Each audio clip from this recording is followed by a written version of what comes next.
Emily and I had been married for 6 years, and for most of that time, I thought we were the perfect couple. We met at a friend's party. One of those nights where I almost didn't go but somehow ended up meeting the person who would change my life. She was magnetic in every way, the kind of woman who could draw people in without trying. Our life together wasn't flashy, but it was good. We built a home in a quiet neighborhood, spent weekends watching movies on the couch, and took spontaneous road trips just because we could. Emily loved to laugh, and that laughter filled every corner of our lives. I couldn't imagine being with anyone else. Then there was my brother, Mark. 2 years older than me, Mark had always been the golden boy of our family. He was smart, charming, and the kind of guy who could walk into any room and instantly own it. Growing up, I idolized him. Mark was the kind of brother who had my back, always cracking jokes or giving me advice when I needed it most. Even after his divorce a few years ago, a whirlwind marriage that ended as quickly as it began, he bounced back with his signature confidence. Emily and Mark got along well, which made me happy. I've always believed in the importance of family, and seeing my wife and brother joke around or trade stories felt like the way things should be. Mark had been coming around more often lately, which Emily encouraged. "He seems lonely," she said one night. "It's good for him to be around people who care about him." I agreed without hesitation. Mark was family, after all. What could possibly go wrong? A few months ago, I got an incredible work opportunity, a chance to manage a major project overseas for 3 weeks. It was the kind of assignment that could fast-track my career, and I was thrilled. When I told Emily, she seemed supportive at first, though I could tell she wasn't thrilled about me being away. 3 weeks is a long time," she said, folding her arms as we sat on the couch. "I know," I replied, taking her hand. "But this could mean big things for us. It's not forever, and I'll call you every day. You'll hardly notice I'm gone." She gave me a small smile and nodded. "You're right. It's just, I'll miss you." The night before I left, Emily made my favorite meal, lasagna, the same dish she'd made for me on our first anniversary. We ate by candlelight, talking about everything from work to what we wanted to do that summer. "I'll miss you," she said as she reached for my hand across the table. "I'll miss you too," I said. At that moment, everything felt perfect. But looking back now, I realized that night was the last time I felt truly secure in my marriage. The first week of my trip went as smoothly as I could have hoped. Work kept me busy from the moment I landed, and I was diving headfirst into meetings, late nights, and everything needed to get the project rolling. It felt good to be making progress, and I was excited about what this opportunity could mean for my career, and for us. Emily and I stayed in touch every day, just like we promised. We texted during the day, and at night, we'd have a video call before I crashed into bed. She seemed fine, cheerful even, telling me about work, the shows she was binging, and how she was reorganizing the garage. I was relieved. Leaving her for 3 weeks hadn't been an easy decision, but seeing her so upbeat reassured me. "Have you seen Mark?" I asked during one of our calls. "Yeah," she said, glancing at the wine glass in her hand. "He stopped by yesterday to help me with the squeaky cabinet in the kitchen. I swear, you men and your tools, you make it look so easy." I laughed. "Well, at least he's being useful. Glad he could help." She smiled. "He's been great. It's nice having someone to call when I need an extra hand." At the time, it sounded innocent enough. Mark had always been handy, and he'd always been there for me. Why wouldn't he help Emily while I was gone? By the second week, though, something felt off. Emily's texts became shorter, and her replies were delayed more often. Our nightly video calls started to feel rushed, like she wasn't fully present. One night, she canceled altogether. "Sorry, babe," she texted. "I'm exhausted. Can we skip tonight? Love you." I stared at the message for a while, a strange feeling creeping into my chest. Emily was rarely too tired to talk, even on her busiest days. But I brushed it off, telling myself I was overthinking things. The next day, I tried calling her during my lunch break, hoping to catch her. She didn't answer. Sorry I missed you, she texted back later. Was out for a walk. Call you tonight? I told myself it was fine, but the knot in my stomach didn't go away. A few days later, during one of our calls, I asked her how things were going at home. Oh, you know, the usual, she said, twirling her hair. Work's been crazy, and I finally started that book club I've been talking about. Mark stopped by again to help with the fence in the backyard. It was leaning after that storm last month. Something about the way she said it made my stomach twist. Her tone was casual, but it felt deliberate, like she was trying to keep things breezy. That's nice of him, I said slowly. You two have been spending a lot of time together lately. Emily's eyes flicked away from the screen for a moment before she smiled. Well, you told me to call him if I needed help, didn't you? I can't exactly fix a fence on my own. Right, I said, forcing a smile. We moved on to other topics, but the uneasy feeling stayed with me long after the call ended. By the time the third week rolled around, things between us felt different. Emily wasn't just distant, she was evasive. She canceled another call, claiming she had a migraine, and when we did talk, her answers were short and perfunctory. Mark's name kept coming up, too.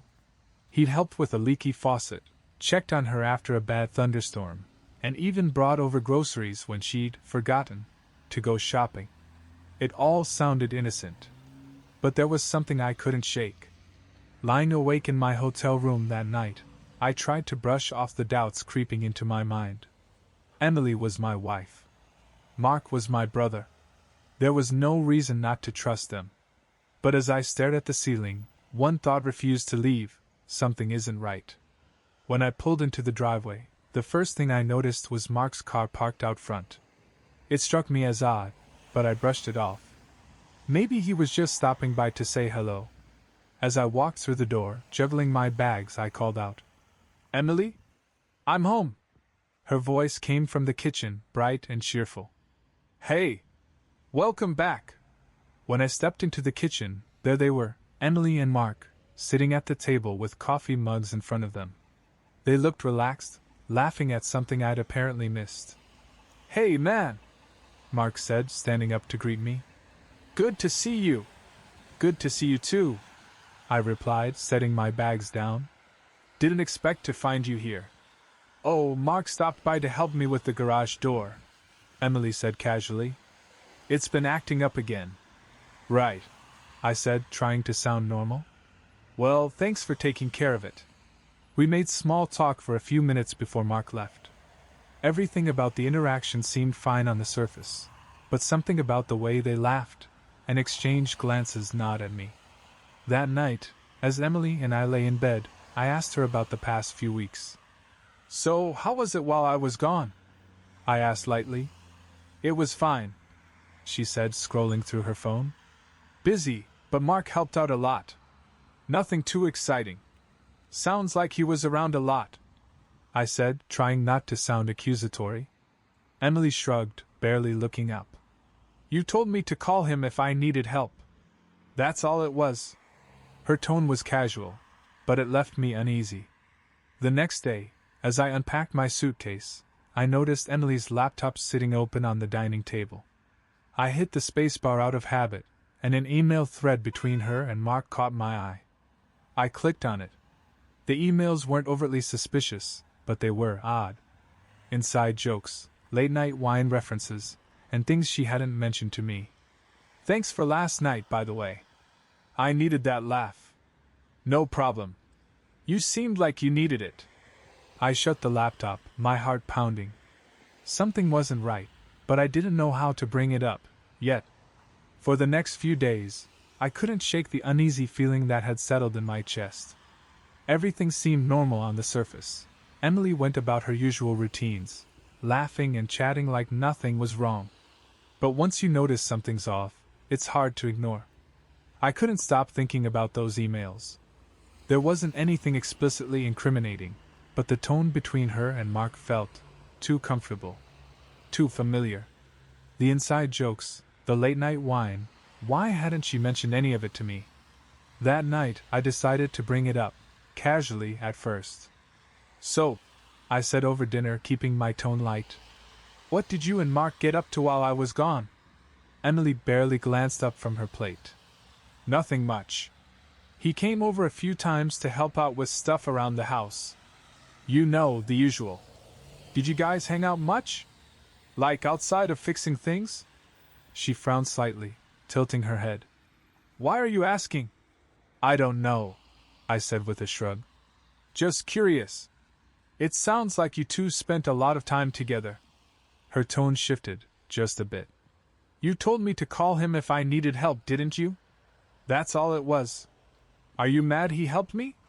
No, I said quickly. It's not that. I just feel like I missed a lot while I was gone. She softened, reaching across the table to squeeze my hand. You didn't miss anything, Jake. Mark was just being a good brother-in-law, like always. You're overthinking it. Her reassurance should have been comforting, but it felt hollow. A few days later, I decided to check her laptop again. It felt wrong, like a betrayal of trust, but I couldn't let it go. This time, I found more emails, short ones, but still enough to make my stomach churn. Can't wait for Saturday. Thanks again for setting it up. Of course. It'll be fun, just as this time. What the hell did that mean? I sat back, my hands trembling. I wasn't ready to confront her yet. I didn't have enough proof.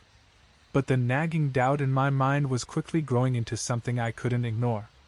The following weekend, I told Emily I needed to run errands but stayed close to home instead. I wanted to see if Mark would show up. Sure enough, his car pulled into the driveway an hour after I left. My heart raced as I watched him knock on the door. Emily opened it, smiling, and let him in. I sat there in my car, gripping the steering wheel, trying to decide what to do. Was I overreacting? Or was this exactly what it looked like? I couldn't sit in the car any longer, staring at the door they just closed behind them. My stomach churned as I forced myself out and walked toward the house. Every step felt heavier than the last, my mind racing with every worst-case scenario I could imagine. I opened the door quietly, letting it swing shut behind me. For a moment, there was only silence. Then I heard laughter coming from the living room, Emily's unmistakable laugh, followed by Mark's deep voice saying something I couldn't make out. I walked in, forcing my expression to stay neutral. There they were, sitting on the couch. Emily had a glass of wine in her hand, and Mark was leaned back casually, a beer on the coffee table in front of him. They both turned when they saw me. Jake, Emily said, her tone surprised but upbeat. I thought you were out running errands. I was, I said, my voice steady. Got done early. What's going on here? Emily smiled, brushing it off. Oh, nothing. Mark just stopped by to check on me. He brought over a few beers, so we're just hanging out. Mark chimed in, grinning. Good timing, man. Want one? The game's on in a bit. I forced a small laugh, but my chest was tight. Nah, I'm good. Didn't realize we were hosting today. Emily's smile faltered slightly. He's family, Jake. Does he really need an invitation to stop by? The way she said it, light, almost playful, made me feel ridiculous for being suspicious. Still, I couldn't ignore the way my gut twisted as I watched them exchange a glance before Emily took another sip of wine. I guess not, I said, sitting down in the armchair across from them. What were you guys talking about? Just catching up, Emily said casually. Mark was telling me about some of the jobs he's been working on lately. You know how he's always busy. Mark laughed, leaning back.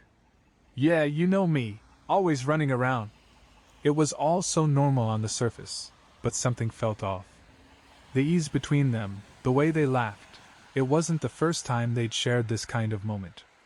That night, after Mark left, I decided to press her further. So, I said as we got ready for bed, how often has Mark been stopping by? Emily rolled her eyes slightly. Seriously, Jake? Why does it matter? You told me to call him if I needed anything, and that's all it's been. He's been a huge help while you were gone. I get that, I said, trying to keep my tone calm. It just feels like you've been spending a lot of time together. I didn't realize it was that much. Emily sighed, her irritation starting to show. I don't know what you want me to say. He's your brother, Jake. What's the big deal? I hesitated, choosing my words carefully. It's not about him being my brother. It's just, I feel like there's something you're not telling me. Her eyes narrowed, and she crossed her arms. Wow. So now I'm lying? Is that where this is going? I didn't say that, I said quickly, though her reaction only deepened my suspicion. I just want to understand what's been going on. What's been going on? She said, her voice sharp now. Is that I've been trying to keep everything together while you've been halfway across the world. Excuse me for accepting a little help when it's offered. Her defensiveness caught me off guard. I backed off for the night, not wanting to escalate things further, but I couldn't shake the feeling that she was deflecting. After that confrontation, things between Emily and me felt strained. We didn't fight, exactly, but there was an undeniable tension in the air. I caught her avoiding my gaze at breakfast, her responses to my questions clipped and mechanical. Mark's presence lingered like a shadow over our conversations. Any mention of him seemed to put her on edge, which only made me more suspicious. I started watching her closely, her phone, her tone, her body language, searching for something I couldn't quite name. One evening, a few days later, I noticed Emily texting on her phone more than usual. She was curled up on the couch, holding her phone close as her thumbs darted across the screen. Normally, she'd share funny memes or random updates, but this time, she stayed quiet, her face lit only by the glow of the screen. Who are you texting? I asked casually, trying to sound indifferent. She barely looked up. Oh, just Sarah from work. She's got this new guy she's seeing, and it's a lot. I nodded, but something about her tone didn't sit right with me. Later that night, when she left her phone on the counter to grab a glass of water, I made my move. My heart pounded as I unlocked it. She wasn't big on passwords and had never changed it since we got married. What I found made my stomach drop. There were texts from Mark. Most of them seemed innocent at first glance.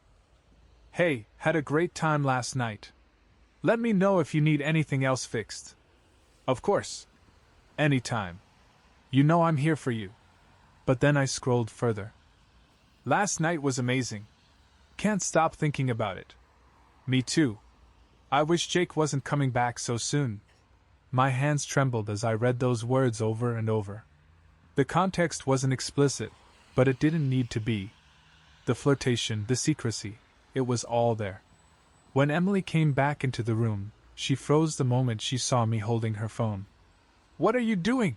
She asked, her voice sharp. I looked up at her, my expression betraying everything I was feeling. What the hell is this? I said, holding up the phone. Her eyes widened for a split second before narrowing. Seriously, Jake? You're going through my phone now? Don't turn this on me. I snapped. What are these texts with Mark? Last night was amazing? What the hell does that mean? Emily's face flushed, and her jaw tightened. It's not what you think, she said, her voice defensive. Then tell me what it is, I demanded. She hesitated, and for a moment I thought she might tell me the truth. But then her expression shifted, her eyes narrowing. Mark's been helping me out a lot while you've been gone. Maybe I said some things I shouldn't have, but nothing happened. You're blowing this way out of proportion. I couldn't believe what I was hearing. You're seriously trying to downplay this? Emily, these texts, this isn't how you talk to someone you're just getting help from. Her voice rose. Well, maybe if you weren't halfway across the world for weeks at a time, I wouldn't have needed his help in the first place. The accusation hit me like a slap. Are you seriously blaming me for this? She threw her hands up. I'm not blaming you for anything, Jake. You're the one making this into something it's not.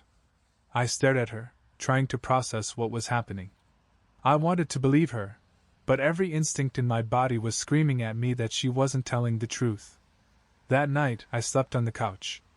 My mind raced with questions, doubts, and the growing certainty that something was very, very wrong. The next morning, I woke up groggy and restless after a night of fitful sleep on the couch. Emily had already left for work, and the house felt oppressively quiet. I sat there, staring at my phone, debating whether to call Mark. Part of me thought maybe I'm wrong. Maybe I misread everything. But another part, the part that couldn't unsee those texts, knew I wasn't. I decided I needed more answers before confronting Mark directly. Later that afternoon, while Emily was still at work, I decided to check her laptop again. It was risky, but I couldn't let it go. This time, I dug deeper into her email history. What I found shattered any lingering doubts I might have had. There were more messages between her and Mark, carefully worded but undeniably intimate. References to keeping things discreet, not wanting to hurt anyone, and "when can we meet again?" filled the thread. One email stood out. "I can't stop thinking about how good it felt to finally be honest with each other. I hate lying to Jake, but I don't know how to stop now." My chest tightened as I read it over and over. Honest with each other? Lying to me? The pieces fell into place with painful clarity. When Emily got home that evening, I was waiting for her in the kitchen. "Hey," she said, setting her bag down. "What's for dinner?" I didn't answer right away. Instead, I held up her phone, which I'd retrieved earlier, with the damning texts pulled up. "Explain this." Her face went pale. "Jake," she began, but I cut her off. "Don't lie to me, Emily. I've seen the emails. I've seen the texts. Just tell me the truth for once." Her mouth opened and closed like she was searching for the right words. Finally, she sighed, leaning against the counter. "Fine," she said. "You want the truth? Mark and we've been close. Closer than we should have been. But it's not what you think. Nothing physical happened." I scoffed. "Don't insult me, Emily. I know what I saw. You've been sneaking around behind my back with my own brother. Do you even realize how sick that is?" Her expression hardened. "You weren't here, Jake. You left me alone for weeks, and Mark was there when I needed someone. What was I supposed to do? Sit around and wait for you like some perfect little wife?" My jaw clenched. "So this is my fault now? You're blaming me for your affair?" "It's not an affair," she snapped. "I told you nothing happened. We talked. That's it." I shook my head, feeling the weight of her words crushing down on me. "Talking doesn't sound like just talking when you're saying you wish I wasn't coming home." Her face flushed, and she looked away. "I don't know what you want me to say, Jake. I made a mistake. I got too close to Mark, but I didn't mean for it to happen." "That's your excuse?" I said, my voice trembling. "You didn't mean for it to happen? Do you have any idea what you've done, to me, to us, to this family?" Her eyes welled up with tears, but I didn't feel sympathy. Not anymore. That night, I packed a bag and left. I couldn't be in the same house with her, not after what I'd uncovered.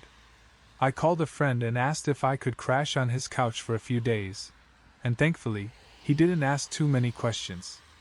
As I lay there that night, staring at the ceiling, all I could think about was how everything I thought I knew had been a lie.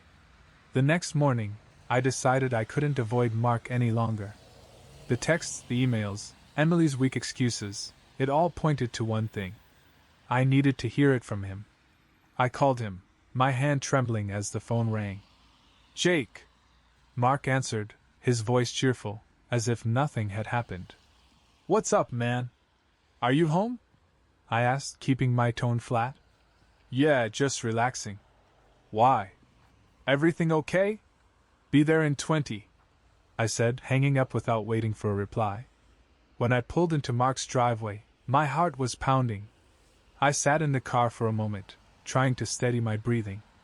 I didn't have a plan for what I was going to say, but I knew I couldn't leave without answers. Mark opened the door as I approached, a smile on his face that quickly faded when he saw my expression. "Hey," he said cautiously. "You all right?" "No," I said, stepping inside. "We need to talk." He gestured toward the couch, but I stayed standing. "What's going on?" I took a deep breath. pulling my phone from my pocket and opening the text I'd saved from Emily's phone. I held it out to him. "Explain this." Mark's face paled as he read the screen. His usual confidence evaporated, replaced by something I hadn't seen in years: guilt.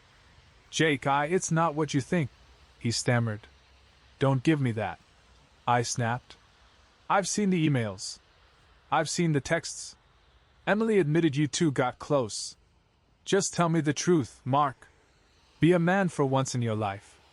He sat down heavily, running a hand through his hair. "We didn't mean for it to happen," he said quietly. "That's what she said," I said bitterly. "What exactly didn't you mean to happen? Sneaking around behind my back? Lying to me? Or throwing away our entire relationship for what, Mark? What the hell were you thinking?" He buried his face in his hands. "It wasn't supposed to go this far," he said, his voice muffled. "At first, we were just talking. She was lonely, and I was around. It didn't feel like a big deal." "A big deal?" I repeated, my voice rising. "You're my brother, Mark. My wife. How could you think this wasn't a big deal?" He looked up, his eyes red. "I didn't want to hurt you, Jake. I swear. I never wanted this to happen. But it did," I said, shaking my head. "You did this. You and Emily. I trusted you. Do you have any idea how much damage you've done?" Mark didn't respond, and for a moment, the room was filled with nothing but the sound of my breathing. "You're pathetic," I said finally, my voice shaking. "I thought you were better than this." Mark stood, reaching for my shoulder, but I stepped back. "Jake, I'm sorry." "Save it," I said coldly. "I'm done with both of you." I turned and walked out, slamming the door behind me. As I drove away, I felt a strange mix of emotions: anger, sadness, betrayal. But more than anything, I felt hollow.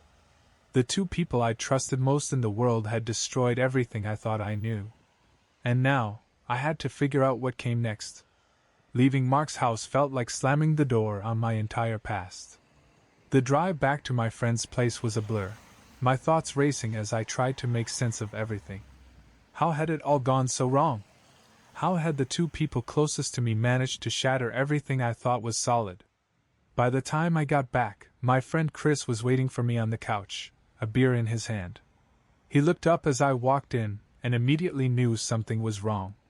"You look like hell," he said, sitting up straighter. "Feel worse," I muttered, sinking into the chair across from him.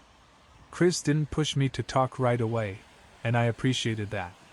After a few minutes of silence, I finally started telling him everything: the texts, the emails, the confrontation with Emily, and now, the one with Mark.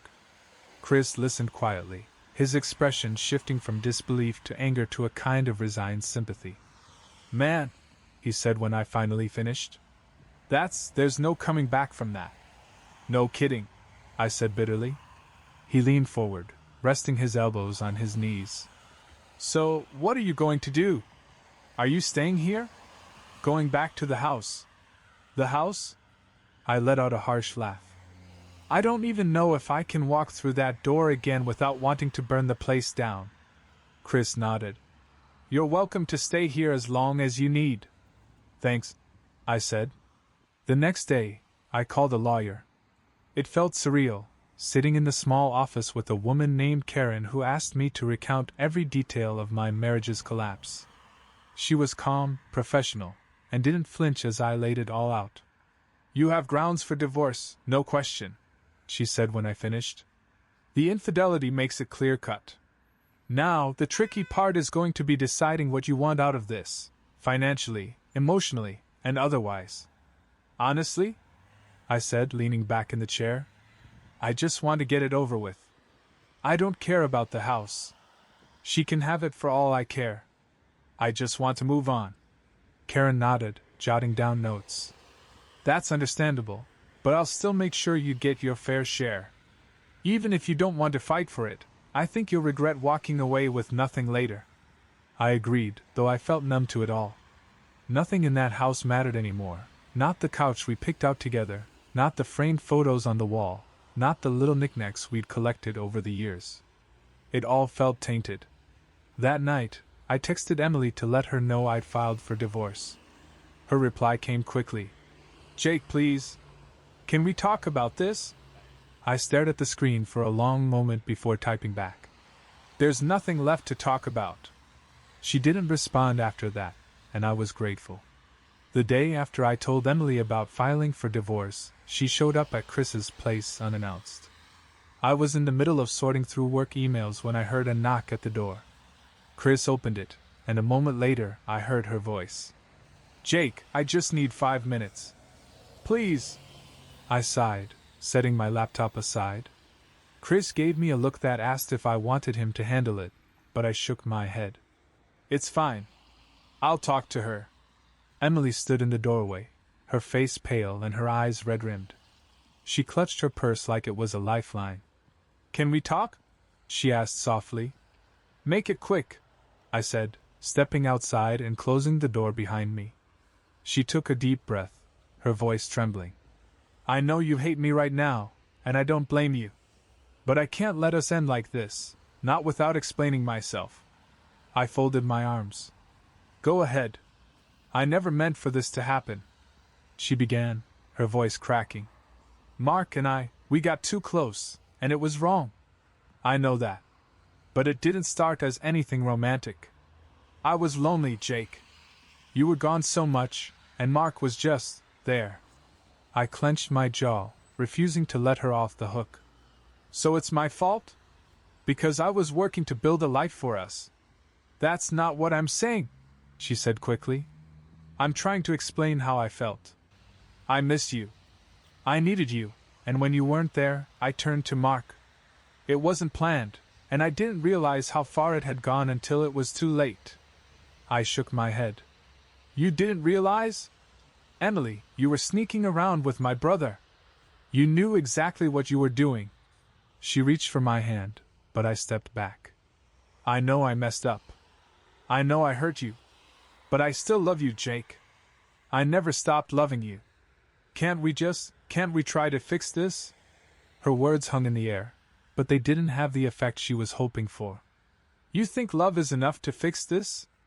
I asked, my voice cold. "Love doesn't erase the fact that you betrayed me in the worst way possible. Love doesn't undo the lies, the texts, or the nights you spent with Mark while I was gone. I can't trust you anymore, Emily. And without trust, there's nothing left to fix." Tears spilled down her cheeks, but I felt nothing. "I'm sorry," she whispered. "I am too," I said, turning to go back inside. "Jake," she called after me, her voice desperate. "Please don't do this. Please." I didn't look back. That night, I blocked her number. It was the first time in weeks that I slept without waking up in the middle of the night, my thoughts racing. For the first time, I felt like I was taking control of my life again. There was a long pause on the other end of the line after I told my mom. "Emily and Mark?" she said finally, her voice a mix of confusion and disbelief. "What about them?" I hesitated, my throat tightening. "They've been seeing each other. Behind my back. It started while I was on that business trip." She sucked in a sharp breath, and I could almost feel the weight of her reaction through the phone. "Jake, are you sure?" "Mark would never." "I'm sure," I interrupted, my voice firm. "I've seen the texts, the emails. I confronted both of them, and they admitted it. It's real, Mom." Silence. Then, softly, "Oh, Jake. I don't even know what to say." "You don't have to say anything," I said. "I just thought you should know. I'm filing for divorce, and I'm cutting ties with Mark. I can't deal with this anymore." My mom's voice broke as she replied.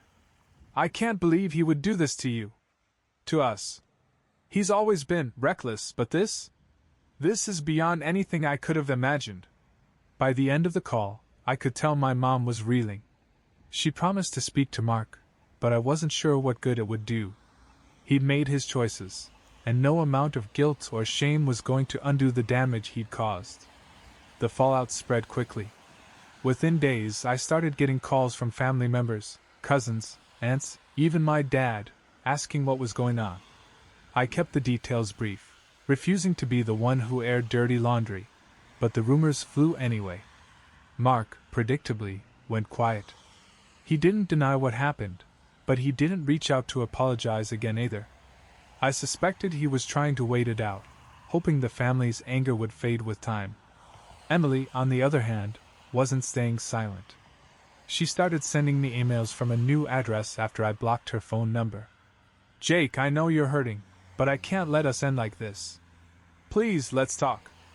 I made a mistake, but I never stopped loving you. I need you to believe that. Can we at least try counseling? We owe it to ourselves to fight for this." I didn't reply. Each message felt like salt in the wound, a reminder of how far we'd fallen. Chris encouraged me to get out of the house, his house, more often. "You're doing the right thing cutting them out," he said. "But you can't just sit here stewing in it. You need to live your life." He was right, but it was easier said than done. Every time I stepped outside, I felt like I was dragging the weight of the betrayal with me. Still, I started forcing myself to do small things, grabbing coffee at my favorite cafe, going for long drives with the music turned up, even hitting the gym for the first time in years. It wasn't much, but it was a start. One evening, as I was flipping through channels aimlessly, my mom called again. Her voice was calmer this time, but there was still a weight to it. "I talked to Mark," she said. "And?" She hesitated. "He admitted everything. He said it wasn't planned, that it just happened." I let out a bitter laugh. "That's what they always say, isn't it? He says he's sorry," she continued softly. "And he wants to make things right with you." My stomach twisted at the thought. "There's no making this right, Mom. Not for me." "I know," she said quickly. "And I'm not asking you to forgive him. I thought you should know." I thanked her, but the conversation left me feeling more drained than ever. It was like everyone wanted to clean up the mess, but no one realized just how deep the damage went. The days turned into weeks, and I found myself settling into a strange new routine. Mornings started with coffee on Chris's porch, afternoons were filled with work or gym sessions, and evenings passed quietly with a book or mindless TV. It wasn't much, but it was better than the chaos I'd left behind. Emily's emails had stopped, likely because I never replied. Mark, too, remained silent, though I could feel the tension rippling through the family. My mom called often, checking in on me, but our conversations always carried an unspoken weight. She wanted things to go back to normal, but we both knew they never could. One afternoon, I got a call from Karen, my lawyer. "Good news," she said. "The paperwork is moving along smoothly. Emily hasn't contested anything so far." "That's surprising," I said. Karen paused before replying. "I think she knows she doesn't have a leg to stand on here. Either way, we're on track to finalize everything in a few weeks."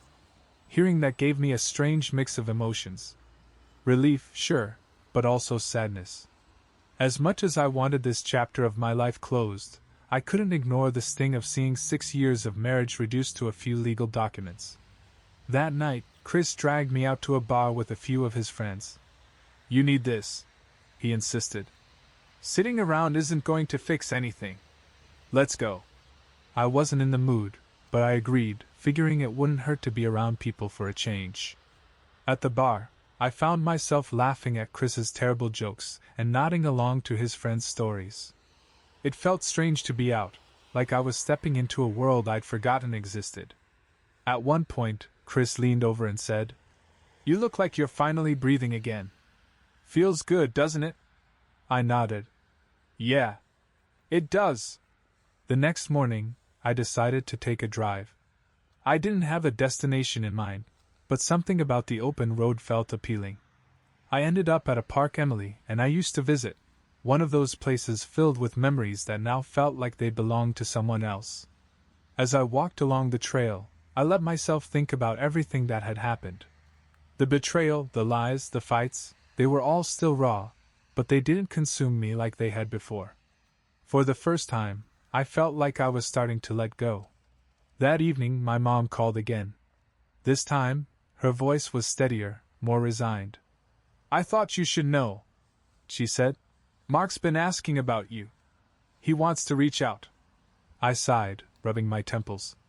I don't think I'm ready for that, Mom. If ever. I understand, she said. Just know that we're all here for you. Whatever you need. Thanks, I said softly. As I hung up, I realized I wasn't angry anymore. I wasn't ready to forgive, but the rage that had consumed me for weeks was finally starting to fade. I still didn't know what the future held, but for the first time, I felt like I could face it. The final weeks of the divorce process passed in a blur. The day Karen called to tell me everything was officially finalized, I felt an odd sense of relief mixed with sadness. It was done. Emily and I were no longer tied together, at least not legally. That night, I sat on Chris's porch with a beer in hand, staring at the quiet street ahead. Chris joined me, his usual joking demeanor softened by the moment. How do you feel? He asked. Lighter, I admitted. But it's weird. I thought I'd feel free or something more dramatic. Instead, I just feel like I'm finally closing a door. Chris nodded. Sometimes that's all you can do. Close it and move on. The next step was finding a place of my own.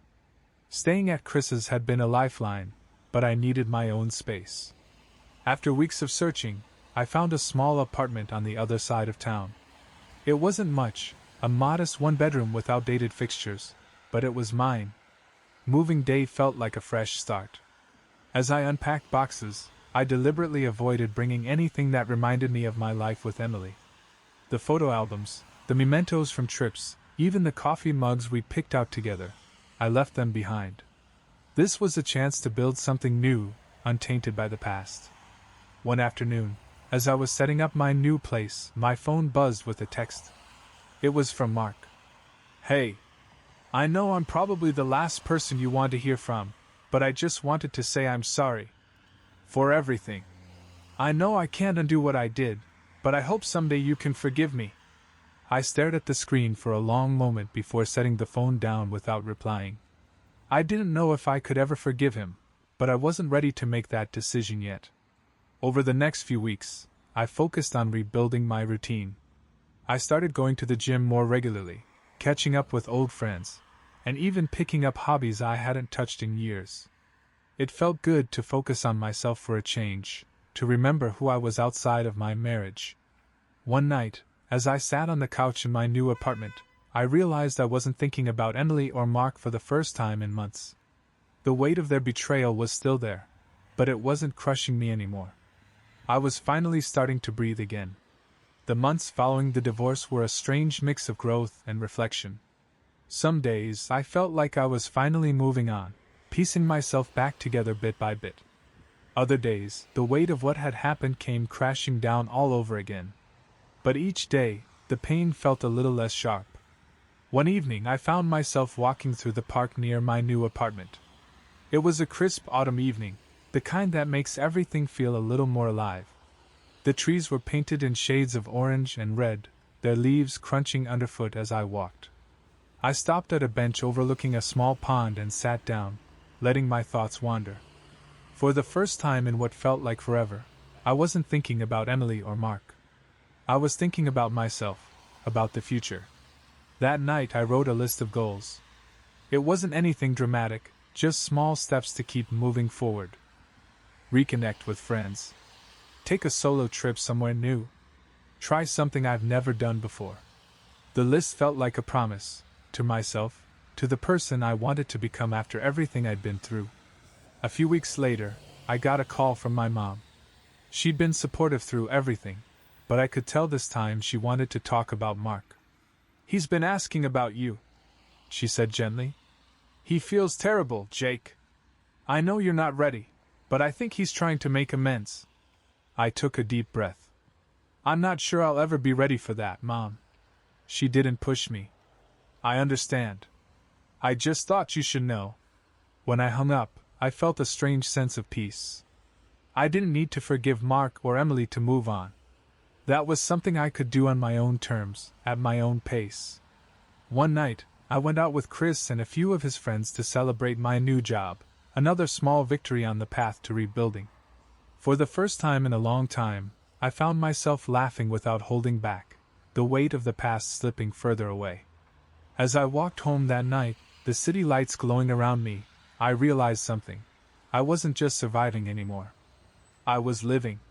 The betrayal that had once defined me was now just a chapter in my story, a painful one, but not the final one. And for the first time in months, I felt ready to turn the page.